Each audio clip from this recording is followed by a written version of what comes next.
Praise the lord. June 9వ తేదీ 2024. ఈరోజు దేవుడు బలపరచు వాక్యము, ప్రతి స్థలములోనూ నీ యొద్దకు వచ్చి నిన్ను ఆశీర్వదించేదను. నిర్గమాకాండము 20వ అధ్యాయము 24వ వచనము.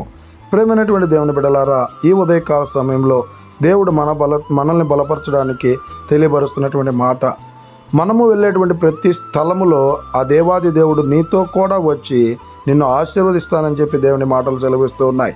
అయితే ఈ ఉదయకాల సమయంలో నువ్వు ఏ స్థలానికి వెళ్తూ ఉన్నావు, ఏ ఉద్యోగానికి నువ్వు వెళ్తూ ఉన్నావు, ఏ పనికి నువ్వు వెళ్తూ ఉన్నావు, ఏ యొక్క వ్యాపార నిమిత్తం నువ్వు వెళ్తూ ఉన్నావు, నువ్వు వెళ్ళేటువంటి ప్రతి స్థలములో నీ యొద్దకి ఆ దేవాది దేవుడు వచ్చి నిన్ను ఆశీర్వదించేటువంటి వాడిగా ఉన్నాడు. కనుక ఇకనైనా మనము దేవుని మీద ఆధారపడేటువంటి వారంగా, మనం జీవించేటువంటి వారంగా ఉండాలని కోరుకుంటూ ఈ దిన వాక్యం ద్వారా దేవుడు మనల్ని బలపరచును గాక. ఆమేన్. God bless you.